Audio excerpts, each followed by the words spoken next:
This video is sponsored by Normandy 1998, Christopher Mitchell, 212th Trooper, Zenvik, Silas 1610, and Marjan Boo, and brought to you by 212th Trooper who requested this topic. If there is a video you want me to make, just head over to Patreon or become a channel member and select the Pickled Producer tier, since among other benefits, this will guarantee that your video is made, be it the continuation of an existing series or a brand new story. Also, while I have you, please consider liking the video and subscribing to the channel, since it costs you nothing and helps tell YouTube you like what I do. But with that out of the way, let's get on with the video.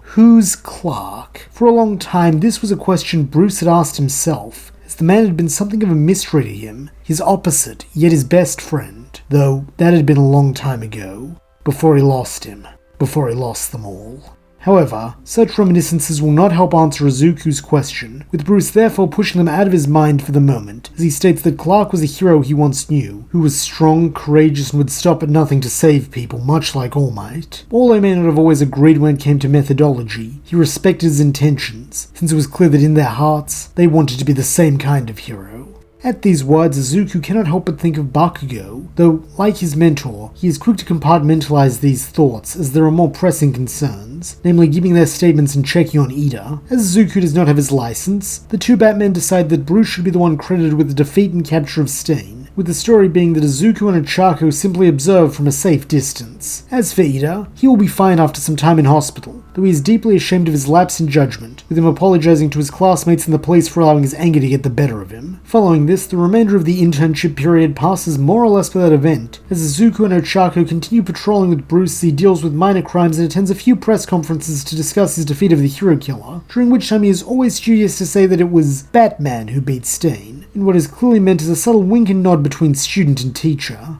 However, Izuku is not the only one Bruce rewards for their contribution, as a few days after the fight he presents Ochako with a gift, her very own batsuit, as if she's going to be Batgirl she may as well look the part. This costume resembles a cross between her canonical space-themed outfit with the visor, boots and cuffs, and Izuku's batsuit, though instead of silver, her ornamentations and bat symbol are blue. Additionally, having heard about her and Izuku's awkward flight while hunting Stain, her suit is equipped with inbuilt multi-directional grapplers, allowing her to more or less fly independently, as she can make herself weightless and then tow herself in whatever direction she desires with the hooks. Truthfully, Ochako isn't quite sure what to say beyond stuttering at a stunned thanks, as this will be incredibly useful. Though giving her what might be a fond look behind the mask, Bruce tells her that she doesn't need to say anything, she just has to put it to good use as the hero he believes she can become. As it turns out, she will have an excellent opportunity to do so soon, as once the internships conclude and Class 1A return to school, they are immediately tasked with completing a rescue race, in which they'll have to race 3 other classmates through one of the training grounds to reach the civilian in need of rescue played by All Might. Due to her new flight capabilities, Ochako easily wins her race without breaking a sweat, much to her classmates' admiration, with All Might in turn smiling that he hopes she puts not only her new suit, but her evidently increased self-assuredness to good use in the upcoming final exams, as they will contain a similar practical component, and be used to determine whether students are allowed to attend the summer training camp alongside real high-ranked heroes. This instantly gets the students buzzing, with them all endeavoring to do their best and show how much they've grown, though admittedly, some also realize they still have a bit more growing to do, such as Izuku, who comes second in his race, losing out to Sero, whose tapes allow him even more fluid swinging than the green-haired boy's grappling hook, allowing him to pull ahead at the final turn.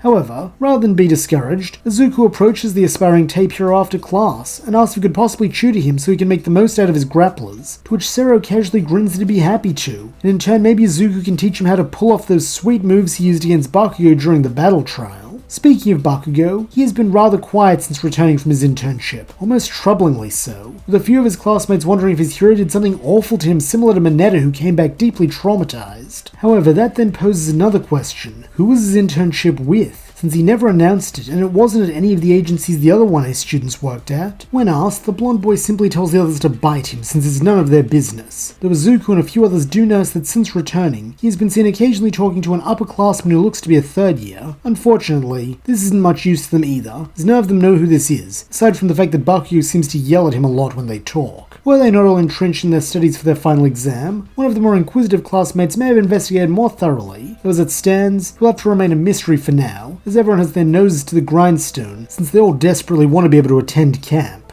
Thankfully, this studying pays off, as following 3 days of intense written tests, Aizawa informs them that so far everyone has done well enough they still can pass, that is assuming they also succeed in the practical exam. Unsurprisingly, this portion of the finals is just as fiendishly difficult as the written section, as Principal Nezu himself explains that the students will be placed in specially chosen pairs and sent to different training grounds, where they'll be made to face off against one of their teachers who will be playing the role of a villain. In order to pass, the students must either capture their villain with a set of special handcuffs, or escape through an exit gate on the opposite end of the training ground within half an hour, with it being important to note that students can pass or fail individually, though it is doubtful any of them could defeat their teacher on their own. With this said, the pairs are revealed, with Izuku gulping a little when he learns that he'll be facing Mr. Aizawa himself in the 4th match. This is probably so the scruffy teacher can test how well he's adopted Batman's skills and techniques as a frequent ally of his, though the green-haired boy does have to question why in the world he was paired with Bakugo of all people. Evidently, the hot-headed blonde is equally as unhappy with this arrangement, snapping at Nezu, who he calls a literal rat bastard, to find him another damn partner right now, since he's not working with Deku. However, this is just met with a titter, as the principal replies that he's afraid all pairings are final, so they'll need to work it out if they want to have any chance of passing their exams. Thankfully, here at least Izuku believes there is a glimmer of hope, since Bakugo was willing to work with him against Todoroki during the cavalry battle, so maybe the threat of losing to Aizawa and missing out on the camp will be enough to make him see sense. Unfortunately, such ideas might have worked if not for the fact that the freckled boy outshone his rival at the sports festival, as due to feeling that Deku is now looking down on him despite being quirkless, he flatly refuses when the other boy attempts to speak with him, as they make their way to the training grounds to await Aizawa. As it turns out, this time they'll be fighting on a suburban battlefield, which while beneficial to Bakugo as it gives him lots of room to maneuver through the air, is less than ideal for Izuku, as the collection of model single-story houses won't be much good for grappling, and the fact that it is outdoors in the middle of the day largely negates any chance of a stealth advantage. Or rather, it negates any chance of a stealth advantage for him.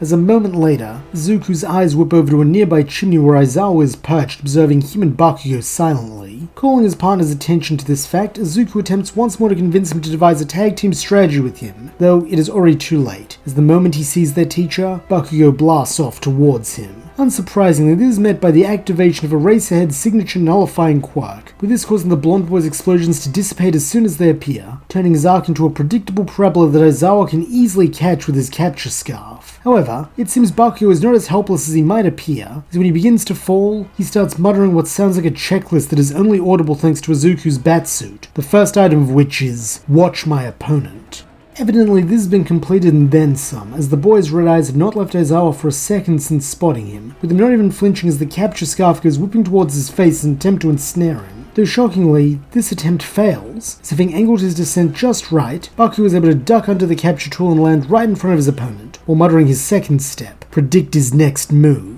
Then, with his trademark ferocity, he lunges, proving that he can still do damage even without his quirk, as he shoulder barges Aizawa right in the chest, while snarling the final point on his list: act fast. At once, Izuku recognizes this duck and barge combo as the same one he used against Bakugo during the battle trial, having never imagined his rival would try to mimic him, though now is hardly the time for reflection, as while Aizawa is knocked back by this hit just as the blonde boy was, he is quickly able to show off his scarf's secondary utility, wrapping it around a nearby lamppost and using that to hoist himself back up, before tossing a series of caltrops all around Bakugo that he cannot get away from while his quirk is still erased. In his usual bored voice, the Erasure hero comments that while the boy is a prodigious fighter, he simply does not have what it takes to defeat him alone, which is why he was assigned a partner, but it seems the boys simply couldn't work together, so it looks like they're going to fail together instead. However, this assessment is not entirely correct, as when Aizawa goes to tie Bakugo up so he can turn his attention to dispatching Izuku, he feels a heavy boot collide with his ribs. Turning his head in the direction of the hit, he sees the young Batman who has evidently not been slacking in his training with Sero, as he was able to deftly hook his way onto the same lamppost as his teacher and swing over with greater speed than the scruffy man had anticipated. Like the last one, this hit is enough to stagger Aizawa momentarily, though this is not the only benefit, as having taken his eyes off Bakugo, the blonde boy is able to use his quirk again, blasting into the air and blowing away the caltrops. Seeing that his partner is free, Izuku then enacts the second part of his plan, dropping a smoke bomb to ensure Aizawa cannot re-establish line of sight, before yelling at Bakugo to fall back with him. Unsurprisingly, this is met with a trademark call for the damn nerd not to give him orders, though all the same, when the smoke clears the boys are gone, as Bakugo is smart enough to recognize that his teacher was telling the truth when he said he couldn't take him alone. Unfortunately, this does nothing to lessen the anger he feels at that fact, nor the bitter knowledge that he was rescued by Deku of all people, with this causing him to let out furious, shuddering breaths as he and his unwilling partner take cover inside one of the houses. Knowing that Bakugo will just be a liability if he goes flying off the handle again, Izuku attempts to calm him down by repeating the combat checklist from before and asking where he learned that. Tersely, the hot-headed blonde replies that it was something Sir taught him, with Izuku's eyes going wide as he asks if he means Sir Night-Eye, All Might's former sidekick. Jetting at his chin in what's clearly meant to be a nod, Bakugo grunts that's who he did his internship with, since when All Might turned him down saying he wasn't taking on students, he went with the next best thing, the number one's number two guy. Genuine curiosity in his voice, Izuku asks how it was working at the Night-Eye agency, to which Bakugo bluntly answers that it was intense, since Sir's an absolute perfectionist, but he also learned all kinds of things he never would have figured out on his own, stuff that will help him become the new number one hero, so it was all worth it. As a massive All Might fanboy, Izuku obviously wants to ask more, but when Bakugo tells him to shut up and focus on the battle, he nods, agreeing that by now Mr. Aizawa will be tracking them, and is probably pretty close. However, this also gives him an idea, and so turning the glowing eyes of his helmet to meet Bakugo's, he tells him that he may have a plan to win this, though he needs the other boy to follow his lead.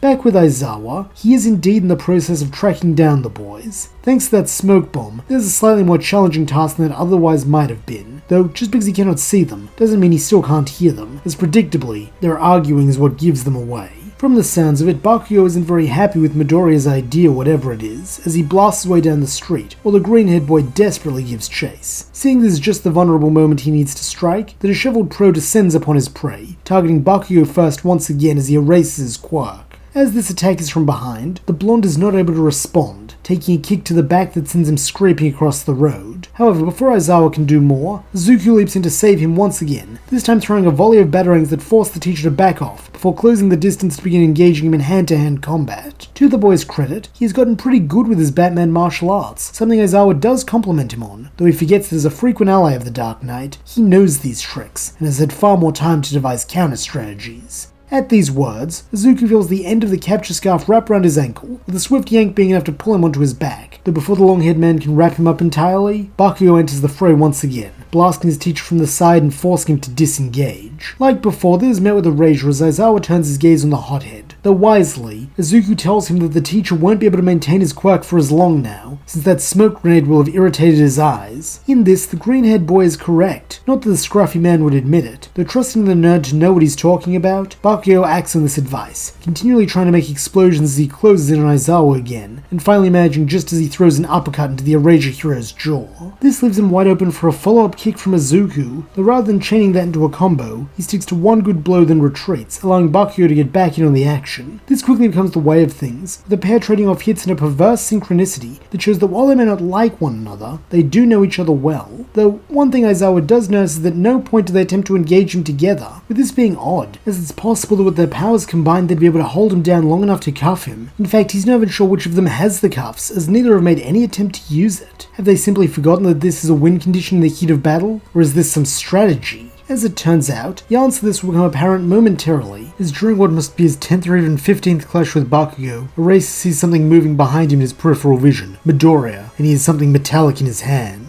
These must be the cuffs now that the boy feels he's been sufficiently softened up, and so turning his attention away from Bakugo, he spins around to deliver a kick into the Bat Boy's chest, only to come face to face not with handcuffs, but a flashbang. Letting out a grunt as the blinding light painfully tears away his sight, Aizawa forces himself not to clap his hands over his eyes as every instinct is yelling at him to. That must be what the boys are waiting for so they can cuff him, and so marshalling his will, he instead prepares a defensive stance with his capture scarf ready. Now when they attempt to close in on him in the belief they have won, they will instead be caught in his bindings, guaranteeing their failure, as even if they don't both attack him, whichever hangs back will be easy pickings once his sight returns. However, this is predicated upon a lot of assumptions, not all of which will prove to be correct, as when the blinding whiteness gives way to faint blobs and smudges, he sees two moving away from him at top speed, followed by the sound of the gate buzzer, signifying that the boys choose to pass the test by escaping rather than confronting him. This is perhaps the biggest shock of the whole day, as he was certain Midoriya and Bakugo's prides would compel them to pick capture over fleeing, though apparently they also knew he would think that and exploited it, just like they cleverly used hit-and-run tactics to keep the pressure on, so he wouldn't even notice he was being guided towards the exit so they could make a run for it when the time came. Honestly, the scruffy man finds himself rather impressed, as this required foresight and teamwork, the two traits this exam was meant to foster. though unfortunately to call those two boys a team might be a stretch, as the moment they're out of danger they begin bickering, with Bakugo attempting to take credit for fixing Deku's lousy plans so they could actually win, while Izuku stands firm regarding his contribution, even if he is grateful that Katsuki trusted him enough to try things his way. Meanwhile, across the school, the remaining final exams are taking place. For the majority of them, they go like cannon, though Ochako in particular is faced with a much more challenging test, as she is made to contend with Principal Nezu, forcing her to take up a more leaderly role in order to counter his strategy and guide herself and a mentally depleted Kaminari to safety.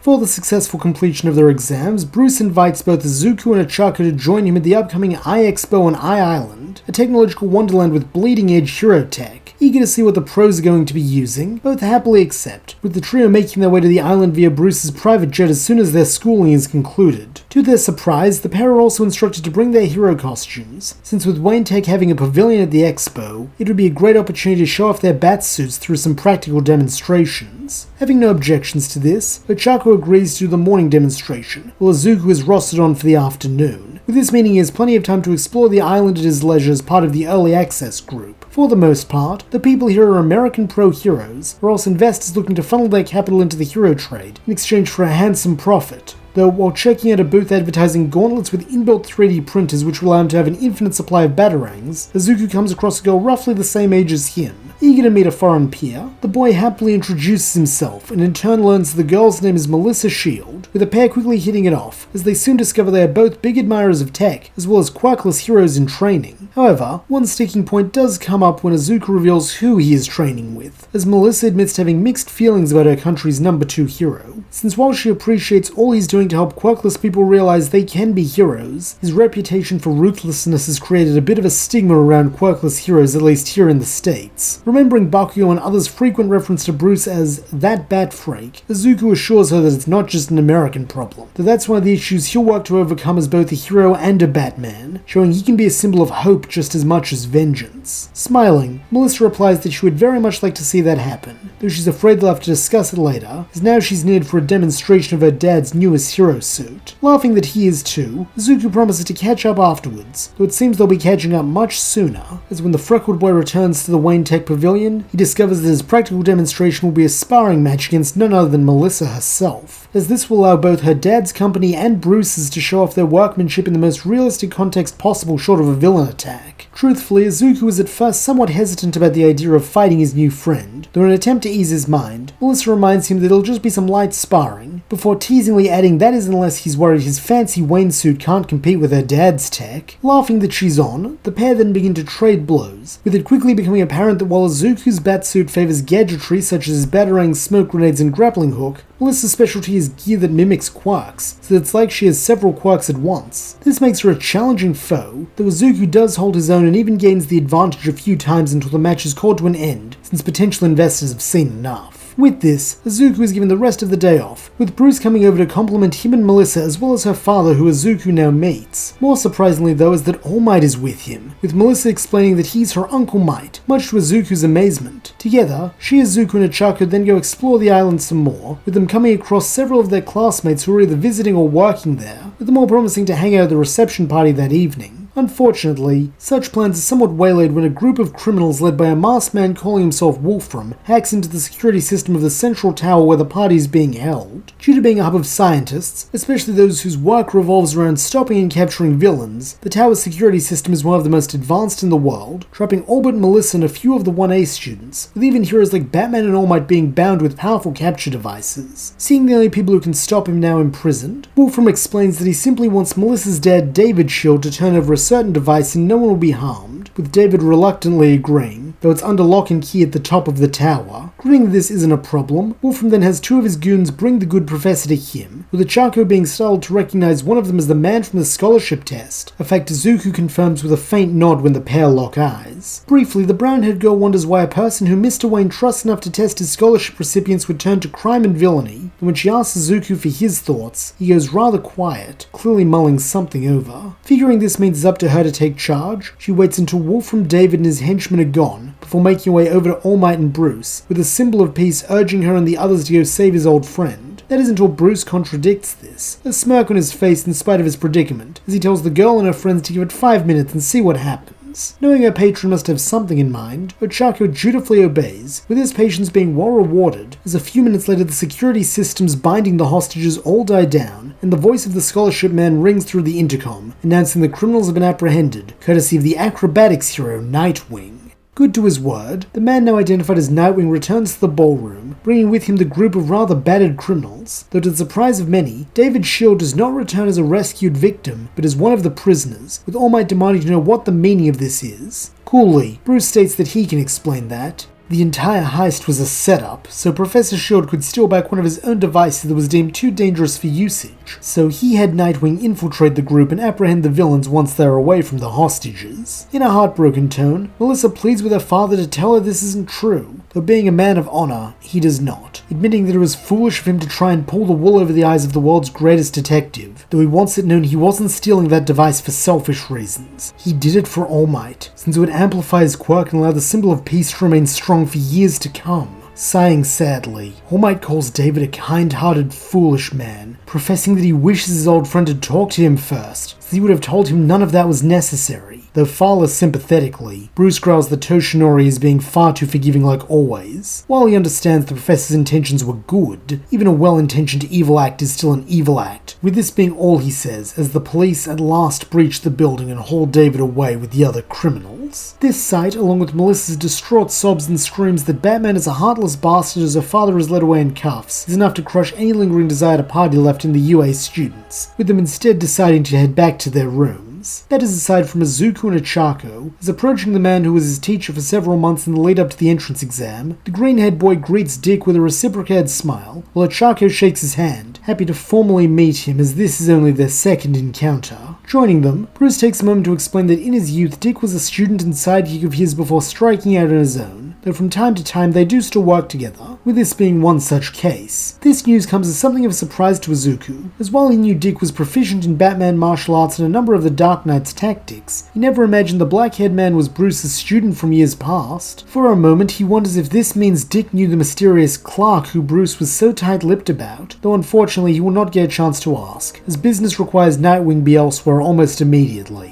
However, before he goes, he does tell Izuku and Ochako that should they ever need him, he's just a phone call away, since after all, they're both part of the Bat family now. Unfortunately, in gaining one connection, the young pair lose another, as blaming Batman, Nightwing, and the Bat family as a whole for her father's imprisonment when he was just trying to help Uncle Mike make the world a better place. Melissa wants nothing to do with Izuku or Ochako after this. Though, when they try to speak with her the following morning, she does have some rather poignant parting words for them to mull over. If Bruce knew about her dad's plan, he could have spoken to him privately and tried to dissuade him before anything happened, but instead, he waited until he put himself in a compromising position so he could swoop in and punish him, presumably since beating up and capturing villains makes him look more heroic. However, is this truly what a hero would do, or is it the mark of a ruthless, arrogant man who treats people like toys and uses them for whatever will benefit him? Because if it's the second one, Izuku and Ochako had best pray there never comes a day when Batman decides their best use would be as a sacrifice to ensure the success of one of his clever self-aggrandizing schemes. While Izuku does not want to believe Melissa's words, he cannot deny that at least some of what she's saying makes sense, with it even being reminiscent of what Stain said about the Caped Crusader after their fight. Figuring this is something best discussed with his mentor rather than stewing and allowing his own mind to blow the matter out of proportion, the freckled boy seeks out Bruce at the Wayne Tech Pavilion, though when he arrives, he spots him deep in whispered conversation with All Might. Doing his best to remain undetected, Izuku listens as the pair discuss David Shield's fate, with All Might confessing that he doesn't feel right seeing one of his oldest friends branded a villain and torn from his daughter over an ill-conceived attempt to help him counteract the